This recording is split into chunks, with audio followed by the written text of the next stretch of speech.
"My father sent me here as punishment." Cecily Fairburn told the most feared duke in northern England. Rain ran from the brim of her bonnet.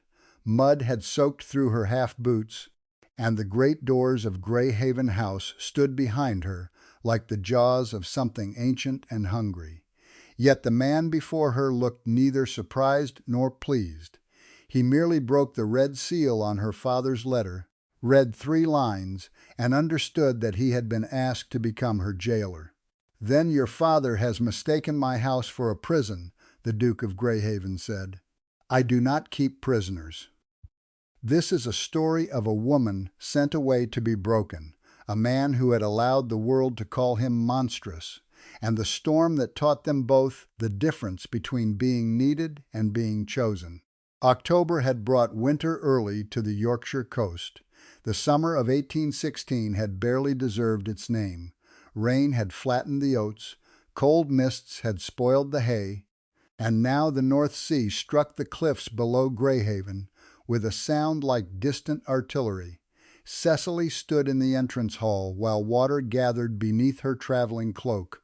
The hall smelled of wet stone, peat smoke and beeswax used too sparingly. Suits of armor watched from shadowed alcoves. Between them hung portraits of Whitcomb men in scarlet coats and powdered wigs, each wearing the expression of someone accustomed to obedience. The present Duke wore no such expression. Marcus Whitcomb was taller than rumor had made him and less theatrical. There was no black cloak, no wolf-headed cane, no pistol at his belt. He wore a plain dark coat, mud at one cuff, and a strip of linen around his right hand. A pale scar crossed his left temple and disappeared beneath his collar. It drew one corner of his mouth into a permanent severity that gossip had enlarged into cruelty. In London they called him the Wolf of Greyhaven. They said he had thrown a steward from the sea wall. They said his younger brother had drowned after challenging him. They said no servant remained in his house longer than a year, unless fear had made leaving impossible. Cecily had believed none of it completely. She had also believed she would be permitted one night at an inn before being delivered to him. Her father's coachman had prevented that small comfort by unloading her trunk, turning the carriage, and driving away without so much as asking whether the doors would open. The Duke lowered the letter. "Lord Fairburn writes that you require quiet, discipline, and freedom from unsuitable influences. Lord Fairburn means that I refuse to marry Sir Lionel Brackett. That omission is notable. So were several omissions in Sir Lionel's marriage proposal." Marcus's gray eyes rested on her face. "Such as?"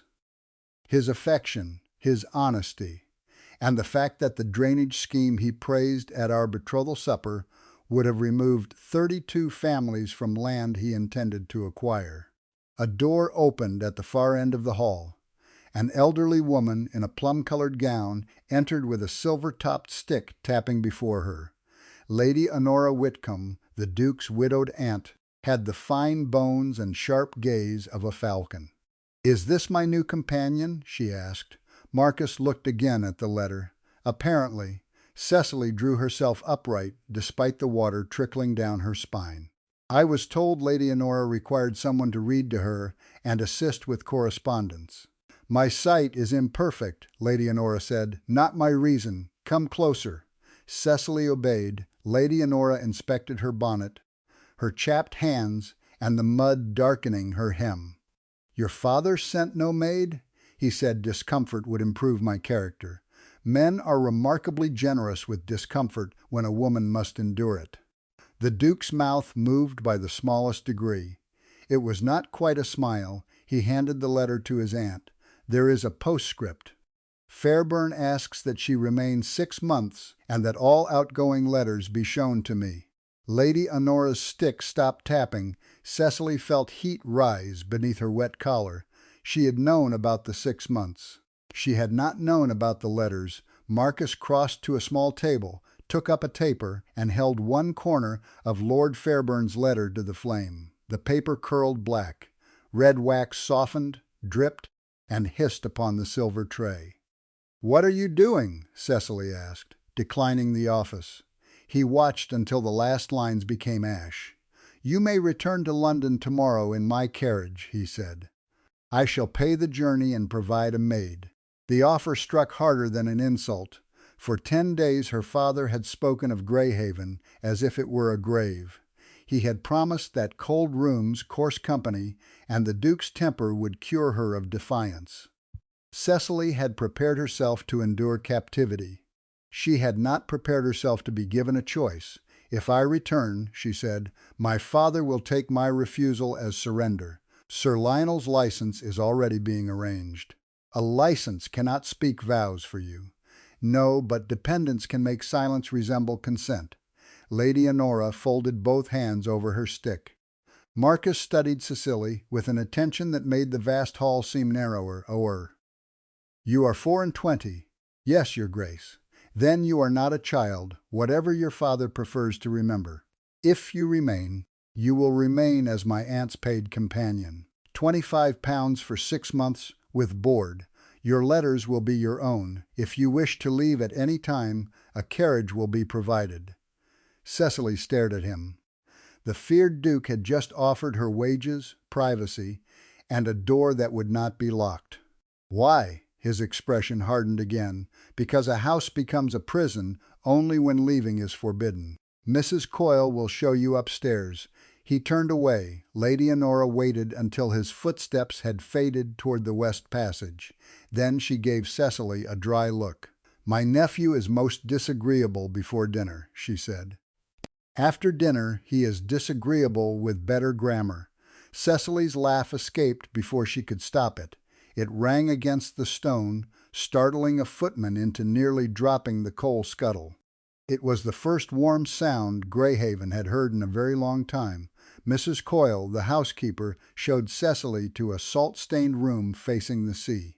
Greyhaven kept fires only in occupied chambers, employed 12 servants, fewer than a house of its size required, and had sold coal to replace tenant peat stacks lost in the floods. Its poverty was already more convincing than its splendor. "Your maid truly did not come?" Mrs. Coyle asked. "My father missed her the morning we left." "Then Elsie will help when she can. Now come." Lady Honora dislikes lateness almost as much as she dislikes pity. They dined at one end of a table made for 30. Only 8 candles had been lit. The silver was old but polished. The soup was barley, the fish fresh, and the bread darker than any served in Lord Fairburn's London house. Marcus ate little. Papers lay beside his plate, and twice a servant entered with questions about carts and sandbags. The second message made his scar pull white. "The east sluice is holding," the footman reported, "but Mr. Priest says the outer bank has sunk another inch. Tell him to use the stone from the ruined bothy, Mr. Crewe ordered it reserved, your grace." Marcus put down his spoon. "Mr. Crewe does not command the sea-wall. I do." The footman bowed and left. Cecily kept her eyes on her bowl, but Lady Honora did not. "You may ask." The older woman said. Marcus's gaze sharpened. "She may not. The two of you will be impossible if you begin agreeing so early." Lady Honora turned to Cecily. "The lower farms are protected by an embankment built by Marcus's grandfather. The floodgates release river water when the tide falls. If the bank breaks on a spring tide, 47 cottages and most of our winter grazing will be under salt water." "When is the next spring tide?" Cecily asked. 12 days, Marcus said. His tone ended the subject. After dinner, a child's deep cough sounded beyond the drawing-room. Tom Bell's 8-year-old daughter had been carried in because the road to the village surgeon was flooded. "Warm steam with thyme may ease her breathing until the physician arrives," Cecily said. "My mother taught me this is not required of you. Neither is listening to a child's struggle for breath." Lady Honora tapped her stick. "Go, both of you." The still room smelled of vinegar, dried lavender, and damp wool. 8-year-old Molly Bell sat wrapped in a blanket on the table while her father held her shoulders. Her lips had a bluish cast. Each breath caught beneath her ribs. Cecily set water to boil and asked for thyme, honey, and clean cloth. Marcus did not question her again. He carried the kettle himself, then knelt beside the table so Molly could see his face. The child recoiled from his scar. Tom Bell flushed. "Beg pardon, Your Grace. She's fevered." Marcus shifted into the candle shadow, hiding the damaged side of his face. No apology. Cecily poured hot water over the herbs and made a tent with the cloth, careful not to scald the child. As she spoke softly, Molly's shoulders gradually lowered and the tight whistle in her breathing softened. When the girl could swallow, Cecily gave her a little honey in warm water. Marcus remained on one knee until Dr. Ainsley arrived near midnight, examined Molly, and ordered warmth and rest. When Tom Bell tried to thank him, Marcus ordered Molly taken home in his own carriage despite the flooded road. The words were harsh. The hand with which he tucked the blanket around Molly was not. Cecily watched him leave the still-room and understood that Greyhaven's first secret was not why its Duke inspired fear. It was why he allowed the fear to remain. The next morning the rain became sleet.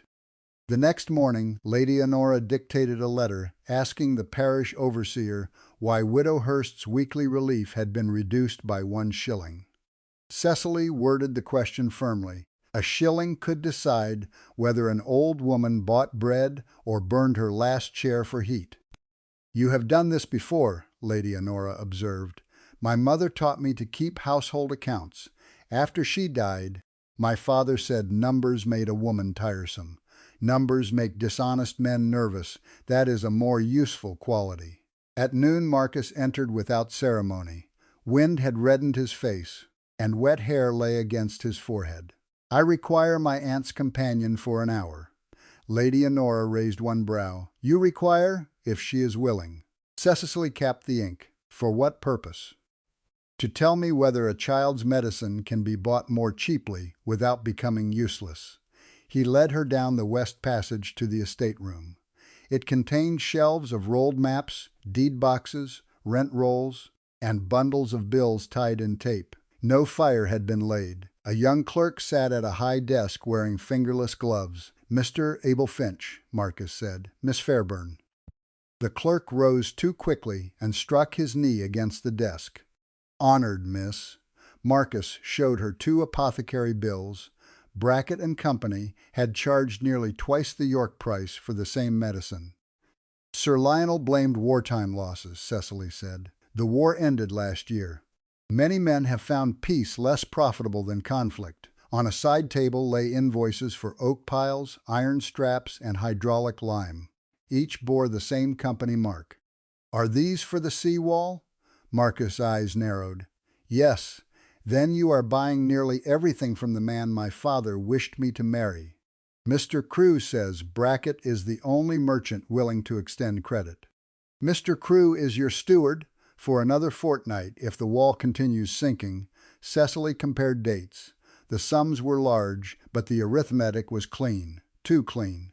Every total ended in an even sixpence, as if arranged by a mind that preferred neatness to chance.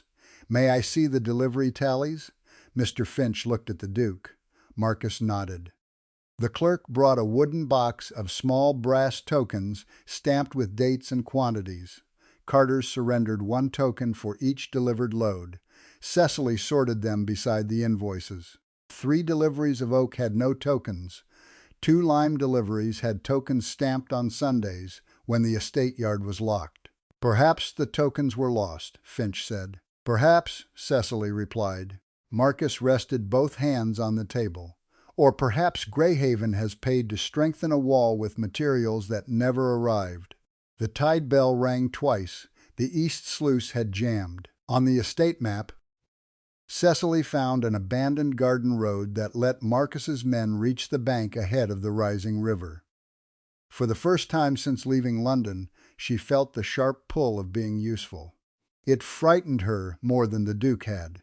For the next 3 days Greyhaven ceased to be a house and became a defense. Servants filled sandbags in the stable yard. Tenant farmers brought carts of stone. Women boiled broth in the laundry coppers. The Duke slept in his clothes and returned from the seawall only long enough to change horses. Cecily wrote orders, checked quantities, and organized food for the work parties.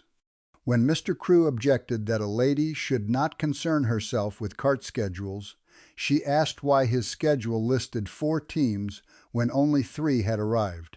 The steward was a narrow man with pale lashes and polished nails. "Estate work is not accomplished by counting horses from a window, Miss Fairburn. No," she said. "It is accomplished by ensuring the horses exist." Mr. Finch choked over his ink, but Crewe's face remained smooth. That afternoon Cecily went with Lady Honora to visit the lower cottages. The old lady's carriage could not pass the mud beyond St. Jude's Chapel, so they continued in a farm cart lined with blankets. At the Bell cottage Molly was sitting up. Her breathing remained rough, but color had returned to her mouth. Tom Bell's wife pressed a warm egg into Cecily's hand as thanks. In the next cottage Widow Hurst fed broken furniture to a smoking grate. Mr. Nettleby said the Duke ordered the allowance cut. The widow whispered. Lady Honora's stick struck the earthen floor. My nephew ordered no such thing. Cecily noticed a parish notice beside the door. It stated that families receiving relief must purchase flour from an approved merchant. The merchant was Brackett and Company.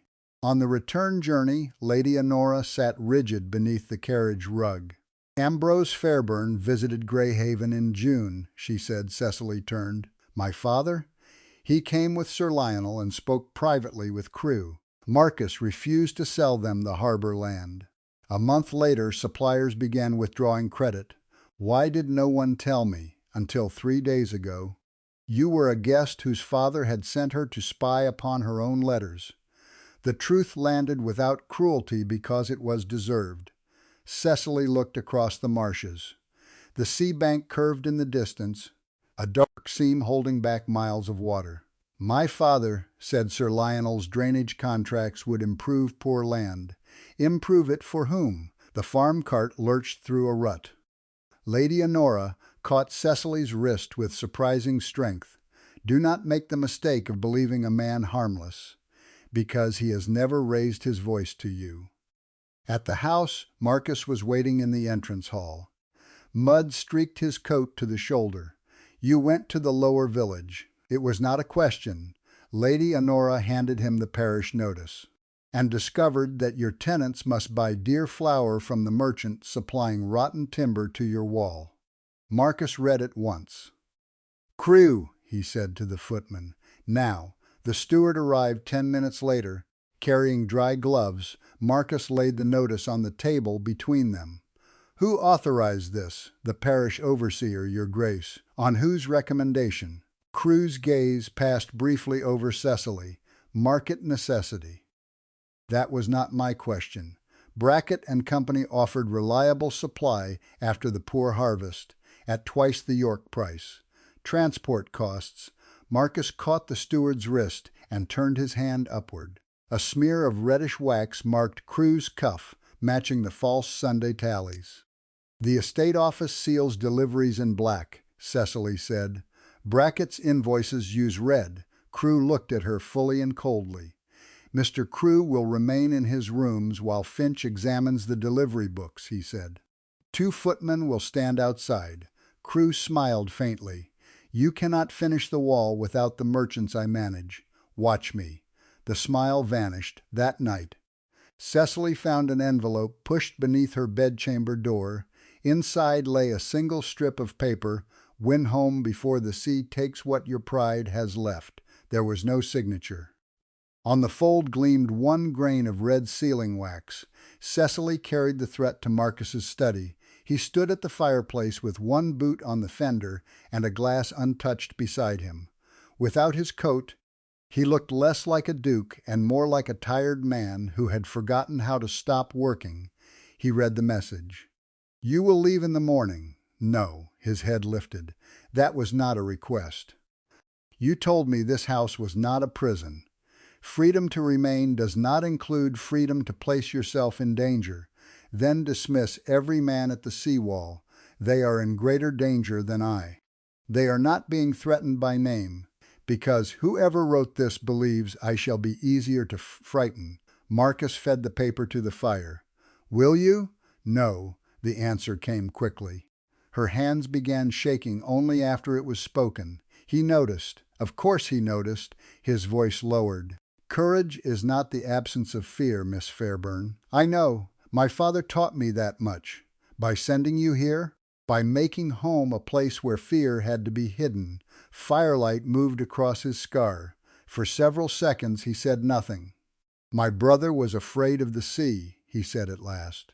People claim he died because we quarreled. We did quarrel. I wanted him to stop signing cruise contracts without reading them. He rowed to the tide house during a storm to prove he was not weak. Cecily did not move. The upper gate chain broke, Marcus continued. I reached him before the roof collapsed, but the water took him. The lantern oil burned this. He touched his temple. He drowned with my hand around his wrist. The room seemed to hold only the sound of the fire. I am sorry, she said. Do not be. Sorry is what people offer when they wish grief to become polite. Then I am angry for you. That surprised him. At whom? At every person who made a tragedy entertaining enough to repeat. Marcus looked into the flames. I did nothing to correct them. Why? Creditors hesitate before pressing a man they fear. Tenants obey warnings more quickly, and pity is harder to endure than suspicion. Cecily understood the last reason best. He crossed to the desk and drew a ring of keys from a drawer. Crewe has disappeared. The footman? One was found unconscious in the passage. The other swears Crewe never left his room. There is a servant's stair behind the paneling. He placed a large iron key in her palm. Lock your door tonight. The key was cold and heavy. Will you? I shall be at the tide house. Then who locks your door? For the first time the feared Duke of Greyhaven smiled. It changed his face so completely that Cecily forgot the storm for one dangerous heartbeat. No one has yet volunteered, he said. At dawn, 6 feet of the eastern wall collapsed. The falling tide spared the village, but the breach exposed alder piles where Brackett had charged for seasoned oak. Inside the tide house, Finch also found a brass token from a Sunday delivery that had never arrived, stamped with Brackett and Company's device. This is enough to bring a magistrate, Finch said. Marcus closed his fist around it. Enough to bring questions. Brackett will call it stolen. Then we find what he cannot explain, Cecily said. He turned to her. Wind pushed loose strands of hair across her mouth, and her hem was black with mud. She looked nothing like the obedient daughter who had arrived 3 days before. You are paying me £25, Your Grace. I should hate to provide poor value. His gaze remained on her a moment too long. Very well, he said. They began with the old tidekeeper's cottage. The cottage stood beyond the chapel, empty except for a broken chair, a wall calendar, and the smell of salt fish in its rafters. Cecily found the first clue inside the Bible. Not a letter. A pressed strip of blue wool. 3 numbers had been written on it in tailor's chalk. 1493. Marcus examined the marks. Tide heights or dates? The calendar gave no clear answer. In the chimney recess, Marcus found a loose brick hiding 3 square-cut iron pins, each as long as a man's hand. The carpenter swore under his breath. Gate dogs, he said. They lock the storm sluice. Without these, a hard tide could lift the gate off its teeth. There should have been 6. Only 3 remained. The spring tide was now 9 days away.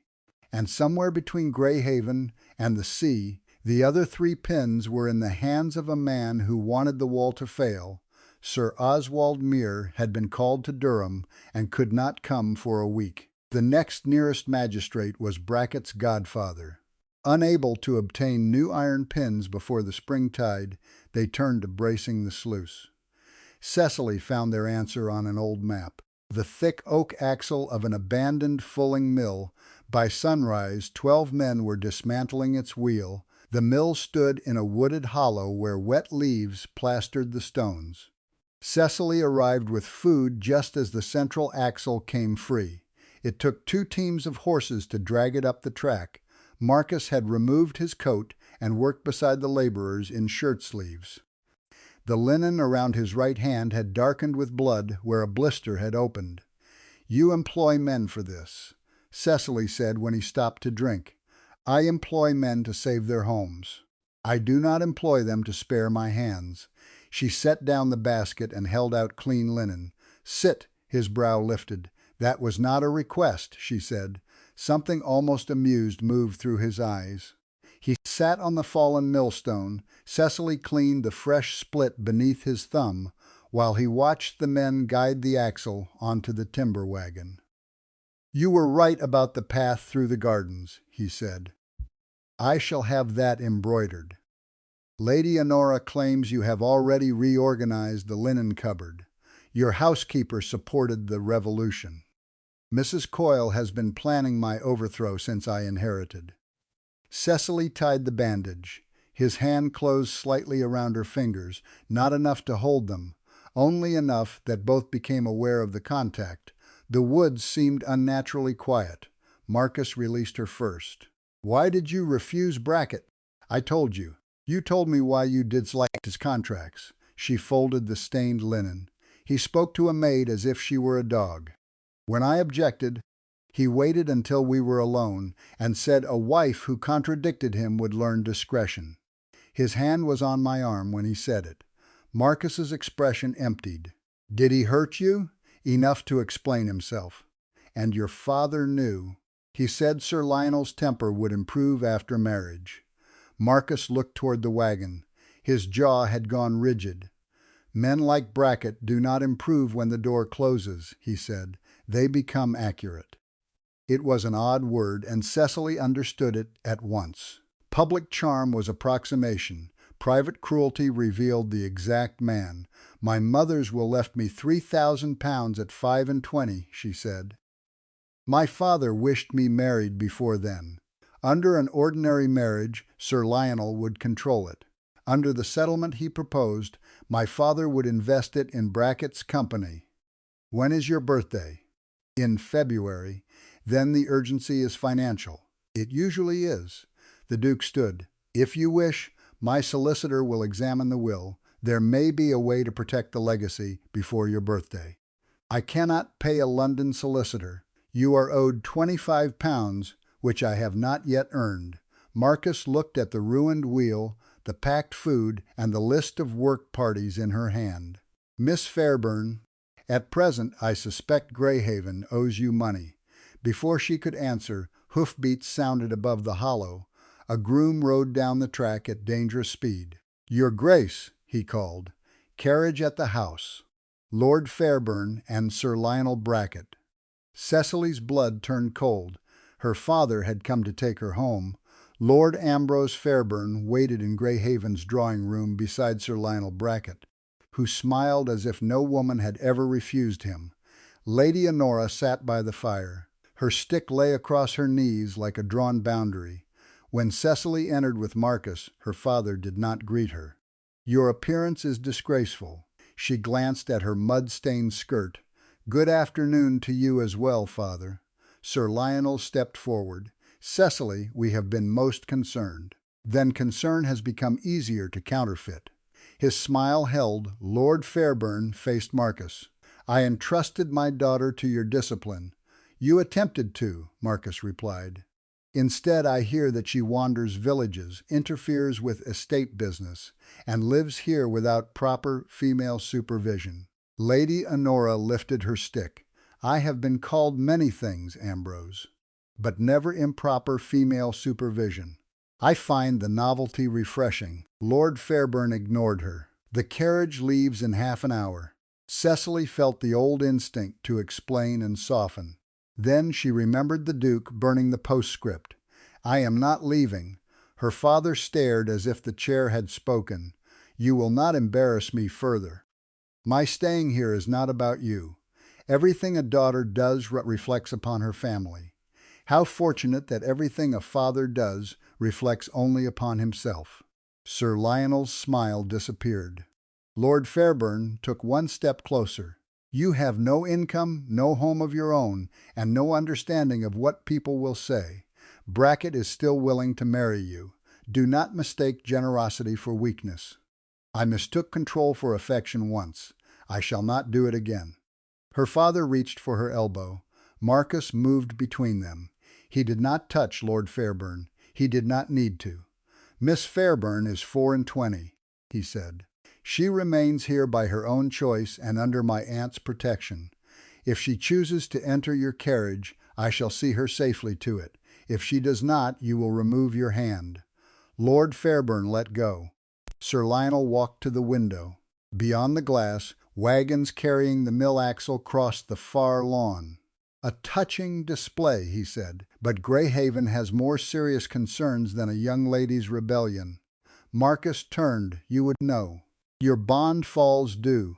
Next year the harvest has failed, and the wall requires more money than your credit can bear. And yet you sold me alder at the price of oak." Sir Lionel's face remained composed. Lord Fairburn's did not. "What is this?" Cecily's father asked. Marcus took the brass token from his pocket and tossed it onto a side table. "Fraud." Sir Lionel did not pick it up. "A company stamp proves only that it passed through one of my yards. The invoices prove the rest. Invoices certified by your steward. If Mr. Crewe cheated you, take the matter to a magistrate. Crewe has fled." "That sounds like guilt." Cecily watched her father. His surprise at Crewe's disappearance seemed genuine. His refusal to meet her eyes did not. "Why did you visit Greyhaven in June?" she asked. Lord Fairburn's jaw tightened. "Business. You wanted the harbour land." Sir Lionel offered the Duke a fair price. "Before or after you arranged for Brackett's company to control the parish flour? You do not understand the necessities of trade." "No, I understand them perfectly. Hungry tenants accept low wages. A damaged wall lowers the value of land. A duke pressed by creditors sells quickly." The room became still. Sir Lionel's voice softened. "Be careful. Cecily." This time she did not feel small. "You said that to me once before." Lady Honora rose with the aid of her stick. "Gentlemen, you will leave my drawing-room." Lord Fairburn's face darkened. "If my daughter remains under this roof, society will draw the obvious conclusion." Cecily knew the threat. An unmarried woman in a bachelor duke's house could be ruined by whatever story men repeated most confidently. Marcus knew it too. "My carriage can take you to Lady Honora's cousin in York tonight," he said to Cecily. "You would remain beyond your father's reach without remaining here." Sir Lionel smiled again. He believed he had won. Cecily looked at the wagons, the rain, and the 47 cottages below the sea line. "How many days until the spring tide?" she asked. 7, Marcus said. "Then I shall leave in 8. Her father's face sharpened with triumph. "If I choose to," she added. The triumph died. Lord Fairburn picked up his gloves. "You came here as punishment. Do not expect me to receive you when it becomes one." Cecily held his gaze. "Greyhaven has punished me less in 6 days than you did in 24 years." He walked out without replying. Sir Lionel paused at the door. "The sea has no regard for courage," he said. Marcus's voice followed him into the hall. "Nor for merchants." The carriage departed beneath a sky the color of lead. That evening, every supplier within 20 miles refused Greyhaven further credit. Brackett moved quickly. The smith returned their order for gate pins, the hired carter withdrew, and Lord Fairburn's banker demanded immediate payment of an installment not due until November. Marcus read each letter without visible reaction. Then he removed a velvet case from the study safe. Inside lay the Greyhaven emeralds. Lady Honora touched the largest stone with one finger. "Your mother wore these at her wedding. The sea wall has no use for sentiment, nor will a pawnbroker offer half their value on a week's notice." Cecily looked from the jewels to the banker's letter. To save paper and postage, the clerk had written new lines across the old. Beneath the lattice of words, one phrase appeared in different ink. She carried the page to the lamp. This was added after the letter was signed. Marcus leaned beside her. Their shoulders touched. The original clerk had written that payment was due on the 30th of November. Someone had changed it to October. "Can you prove which is authentic?"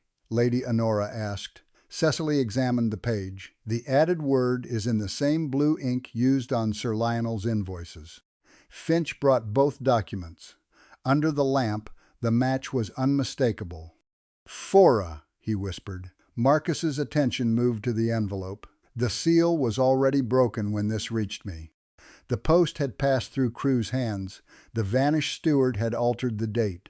"The bond cannot be called early by changing one word," Finch said. "No," Cecily replied. "But panic could make a debtor sell before he discovers the alteration." Marcus closed the jewel case. For the first time they had evidence Brackett could not dismiss as a stolen token. They also knew that Crewe had remained close enough to intercept the post.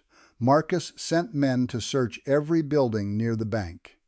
They found fresh boot prints and missing food, but Crewe remained out of sight. At noon, Cecily returned to the Tide House with Finch and the carpenter. The 3 surviving pins had been fitted into the eastern teeth of the storm sluice.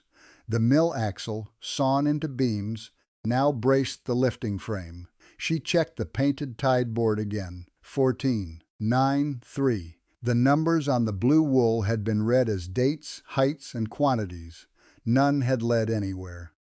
"What if they are not separate?" she asked. Finch rubbed his cold hands. 1493. Cecily looked at the rows of marks. Each year had been given a number. The keeper recorded exceptional tides with a triangle. Year 14 showed a triangle at height 9 feet 3 inches. Beside it, almost erased by damp, someone had scratched a small cross. The carpenter followed her finger. "That was the Great Flood. My grandfather spoke of it. What happened?" The outer gate jammed. They opened the Old West spillway. Marcus had said the upper channel was abandoned. On the estate map, the west spillway ended beneath the ruined chapel yard. They searched the Tide House wall until Finch found a wooden panel sealed by layers of paint. Behind it was a narrow iron lever connected to a chain running west underground. The lever would not move. "The chain is held somewhere along the old channel," the carpenter said. "Likely a locking wheel." Cecily remembered the loose brick in the tidekeeper's cottage. Behind it, along with the pins, there had been a rust stain shaped like a key. Crewe had taken more than the gate dogs. He had taken the spillway key. That night, the barometer in the entrance hall fell lower than Lady Honora had seen in 20 years.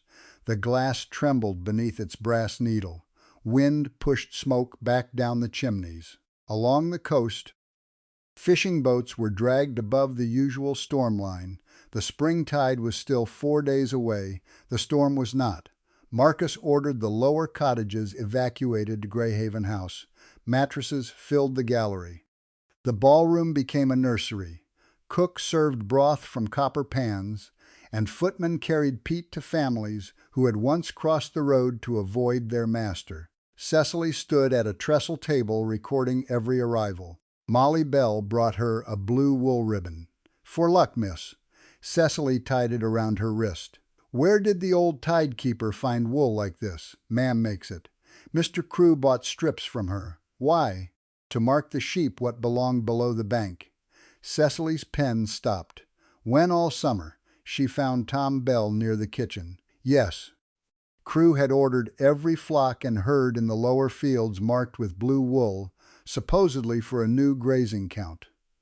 Yet he had never marked the animals above the sea bank. He had known which livestock would be lost if the flood came. It was not merely fraud, it was preparation. Marcus listened without interruption. Then he ordered every animal driven to high ground and doubled the watch at the Tide House. "You should remain here tonight," he told Cecily. "I intend to." That sounded almost obedient. "Do not become accustomed to it." The corner of his mouth lifted. Around them, frightened children slept beneath portraits of dukes. Women mended sacks. Men carried lanterns into the rain. Greyhaven was crowded. noisy and alive. "You changed this house," Marcus said. "The storm changed it. Before you came, I would have opened the servants' hall and the barns. I would not have thought to bring everyone beneath this roof." "Why not?" "Because I believed fear was more useful than trust." Cecily looked at him. "And now I think fear brings men to the wall. Trust makes them stay when it begins to break." His hand moved toward the blue ribbon at her wrist, then stopped. "When this is over, will you go to York?" The question was quiet enough to belong only to them. "Do you wish me to?" "No," one word. No title, no command, no protection disguised as authority. Her heart struck painfully against her ribs. "Then ask me when this is over," she said. The tide bell began to ring, not the measured warning of rising water. A frantic, continuous clamor. Marcus ran for the door. Cecily followed. The storm hit them at the terrace steps. Rain traveled sideways. Wind tore a lantern from a footman's hand and smashed it against the stone. Down the cliff, men shouted that the inner river had risen 2 feet in an hour. A rider came through the gate bent low over his horse. "Your Grace, the watchmen at the tide house are gone." One was struck from behind. The others locked in the tool shed. "The gate?" "Lifting, sir. The chains moving by itself." Crewe had returned, and he was opening Greyhaven to the sea. The lower road had become a stream. Marcus took the garden path with 20 men behind him. Cecily remained only long enough to bring the estate map, spare lanterns, and the iron tools the carpenter had requested. Mrs. Coyle caught her at the kitchen door. "His Grace told you to stay." "His Grace told everyone to trust me." The housekeeper looked at the blue ribbon on Cecily's wrist, then thrust a ring of keys into her hand. "The Chapel Undercroft key is the long one. If the west spillway still exists, it may run beneath it." Cecily pulled up her hood. "Lock the terrace doors behind me. Miss Fairburn, Greyhaven is not a prison. I can leave when I choose." She stepped into the storm. The tide house appeared only when lightning split the sky. Its bell swung wildly. Water burst beneath the door. Men fought to secure ropes to the capstan, while the storm sluice shuddered in its frame. Marcus stood at the wheel, his coat gone. Both hands locked around an iron spoke. Each upward heave of the sea forced the wheel backward. "The locking pins are slipping," the carpenter shouted. "She'll tear free. Brace the east tooth." Cecily reached them breathless. Marcus saw her, and fury flashed across his face. "What are you doing here?" "Finding the west spillway." "You are going back. The lower road is gone. Then you stay behind the bank." The gate boomed. One of the replacement beams cracked, throwing 2 men into the wall. Cecily seized Marcus's arm. The tidekeeper recorded the great flood. They saved the bank by opening a western channel beneath the chapel. "It was sealed before I was born. The lever remains." Crewe took the key. At the name, Marcus looked toward the rear door. It hung open. Fresh boot prints crossed the muddy floor and disappeared up the bank toward St. Jude's Chapel. "Finch!" Marcus shouted. "Take 6 men and hold this wheel." He caught Cecily by the shoulders. "You remain with them. I have the Undercroft key. Give it to me." You do not know what the rust mark looked like, Cecily. It was the first time he had used her name. The sea struck again. A pin jumped half an inch from its socket. "Go," she said, "before your house becomes the prison my father intended." Together they climbed toward the chapel. Lightning showed a figure entering the ruined porch. Crewe. The chapel roof had fallen above the nave years before, but the western tower remained. Cecily unlocked the Undercroft door, and wind ripped it from her hand. Stone steps descended into darkness. Marcus took the lantern. Behind me they followed the sound of metal grinding below. The Undercroft opened into an old burial chamber. Water streamed between worn floor slabs. At the far wall a rusted wheel stood above a stone channel. Crewe had fitted an iron key into its center. The missing gate pins lay at his feet. He turned a crowbar in one hand. "Stand away," Marcus said. Crewe laughed. and let you save land already promised to better men, Brackett will abandon you before dawn. Brackett pays, for alder disguised as oak, for forged bank notices, for drowning 47 cottages. The steward's gaze shifted to Cecily. There were meant to be no people in the cottages. I arranged the warning. You marked the livestock, Cecily said. Not the children. Your interference changed the time. He wrenched the key from the wheel. Marcus moved. Crewe swung the crowbar. It struck the Duke's shoulder with a crack that echoed through the chamber. The lantern fell and went out. Darkness swallowed them. Cecily heard boots scraping, a fist meeting flesh. Marcus's breath forced from him. Her hands searched the wet floor and closed around one of the iron pins. Lightning flashed through the stair opening. Crewe stood over Marcus, crowbar raised. Cecily drove the iron pin between the spokes of the locking wheel and pulled with both hands. The wheel moved a fraction. Crewe turned toward her. "Stop!" She pulled again. The mechanism groaned beneath the chapel. Somewhere below, an ancient chain tightened. Crewe came across the chamber. Marcus caught his ankle. The steward fell. The crowbar slid into darkness. Cecily set her shoulder against the pin and forced the wheel another quarter turn. Stone screamed against stone. Water burst through the old channel, first a black ribbon, then a foaming torrent. The west spillway was opening. Crewe kicked free and lunged for the key. Marcus rose despite one useless arm and blocked him. "Turn it!" he shouted. Cecily turned. The wheel tore skin from her palms. The blue ribbon darkened with blood and rainwater. She thought of her father calling discomfort a cure. She thought of Sir Lionel promising that a wife would learn discretion. The last restraint broke. The wheel spun beneath her hands. A roar shook dust from the chapel vault. The river found the abandoned channel and rushed west toward the empty stone quarry, away from the cottages and the failing storm gate. From the seawall came the deep crash of the sluice settling back into its teeth. Crewe heard it. His face collapsed. Marcus forced him against the wall. "It is over." The steward looked toward the stairs, judged the distance, and ran. He reached the chapel yard before the tenants intercepted him. Tom Bell stood first, carrying a length of seawall rope. Behind him came the carpenter, Finch, and a dozen men soaked to the bone. No one struck Crewe. They bound his hands with the rope and took him down the hill to face the homes he had tried to sell beneath the water. Marcus leaned against the chapel doorway. Blood ran from his brow, and his right arm hung at his side. Cecily went to him. "Your shoulder. Dislocated. Can you walk? Can you?"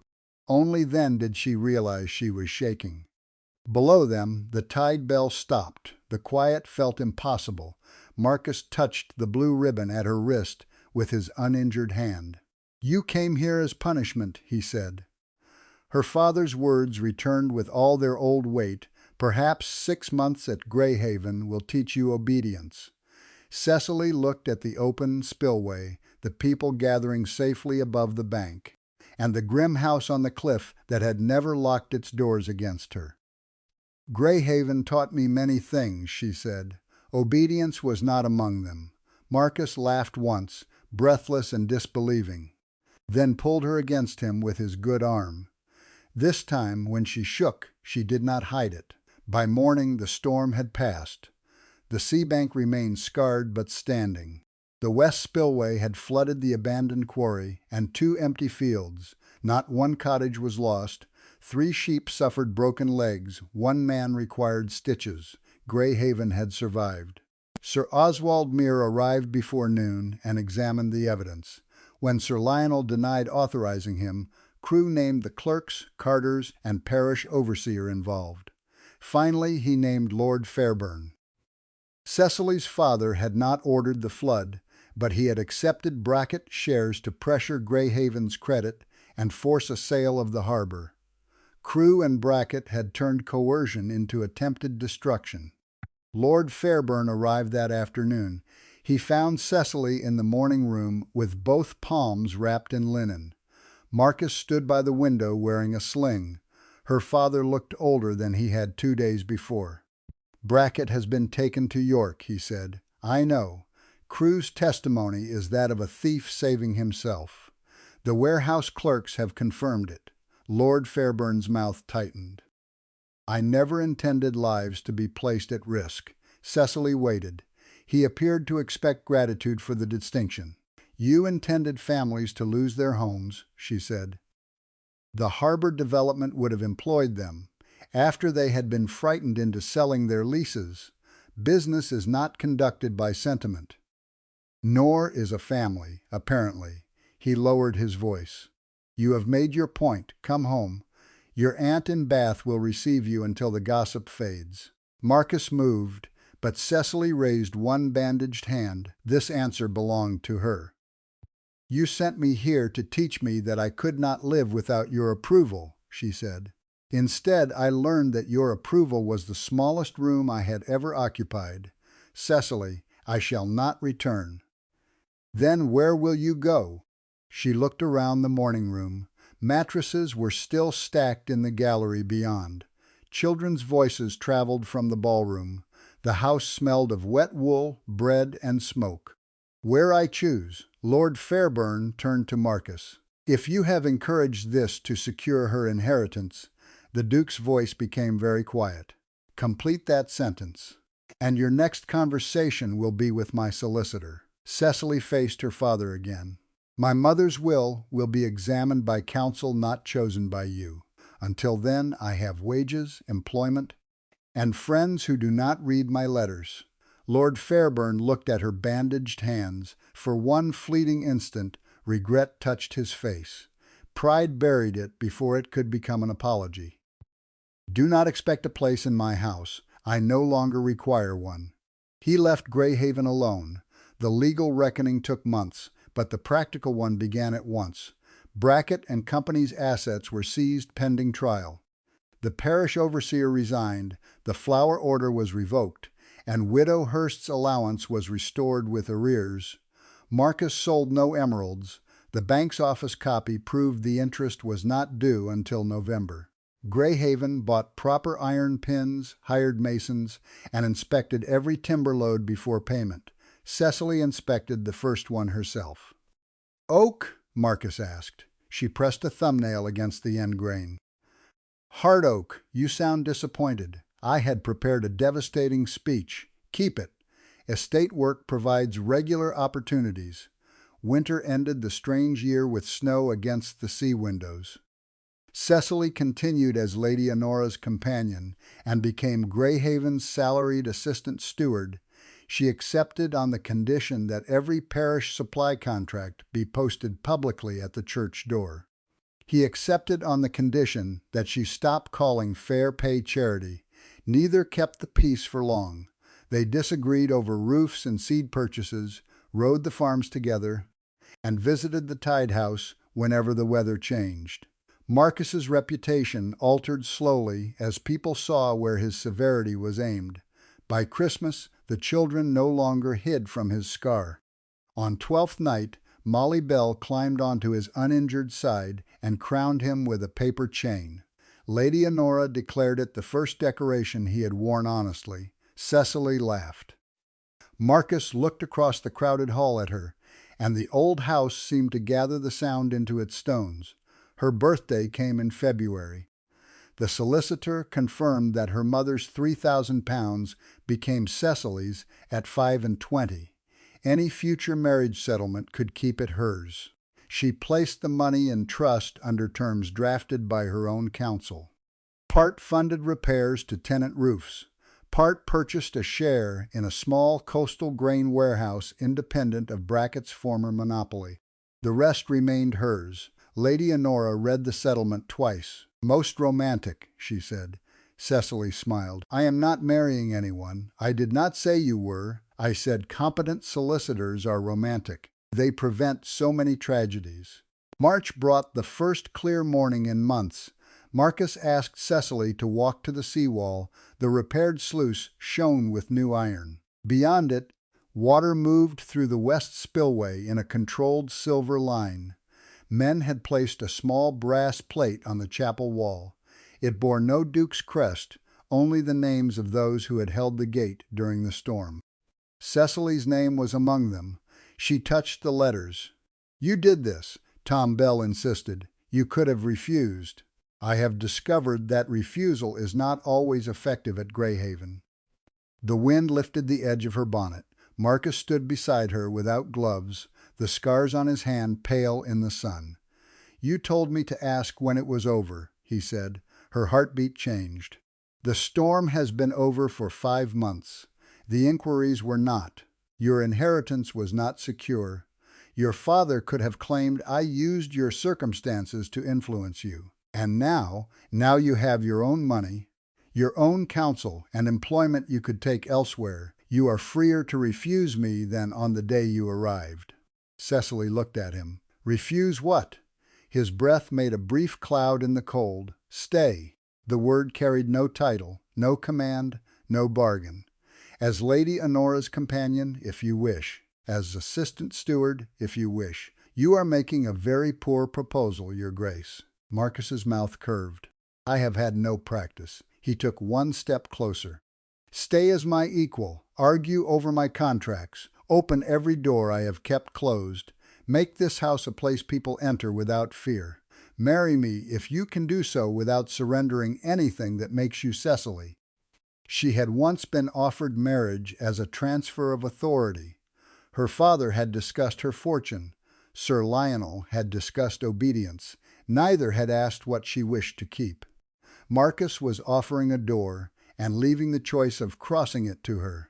"I require terms," she said. "Naturally, my property remains mine. Yes, I continue estate work. Please, my letters remain unopened, even the ones criticizing me, especially those." Agreed. She looked toward Greyhaven House. In October it had resembled a fortress. Now several windows stood open to the cold because Mrs. Coyle was beating winter dust from the curtains. From the stable yard came Molly's laughter and Lady Honora's voice demanding that someone rescue her best walking stick from a goat. "My father sent me here as punishment," Cecily said. "I remember. He told me I would beg to leave." Marcus's expression softened. "Will you?" She placed her bandaged memories, her hard-won wages, her inheritance and her future on no altar but her own choosing. "No," she said. "I believe I shall refuse." They were married in the chapel after its western wall was repaired. There were no 100 London guests, no merchant contracts disguised as settlements, and no father waiting to give her away. Lady Honora stood beside Cecily. Tom Bell signed as witness. Molly scattered early primroses from a basket too large for her arms. Marcus made no vow to protect Cecily from the world. He knew she had protected herself. He promised instead that no door in their home would be locked against her, and no decision about Greyhaven would be made as if her voice were ornamental. Cecily promised to remain only while remaining was a choice. Years later, people still told stories about the Wolf of Greyhaven. They said his tenants could summon him by ringing the tide bell. They said his duchess could identify false oak by touch and false courtesy before a man finished bowing. They said the sea itself had failed to drive her from the coast. The truth was quieter. On wet autumn evenings, Marcus would find Cecily at the entrance table, reading correspondence, while wind pressed rain against the doors. The iron key he had once given her remained in the drawer nearby, though she had never needed it again. Greyhaven had not kept her, it had opened, and because the door was always hers to cross, Cecily Fairburn Whitcomb refused to leave. Thank you for watching Cecily's complete story, a story about dignity, choice, and a woman who turned punishment into a home she freely claimed. If her courage and the Duke of Greyhaven's hard-won redemption stayed with you, please like this video. It helps the algorithm carry more full historical romance dramas to viewers who love them. Share this story with a fellow historical romance lover and subscribe with notifications turned on so you do not miss the next journey through betrayal, courage, and second chances. Before you go, tell me in the comments, At what moment do you think Cecily truly decided that Greyhaven had become her home?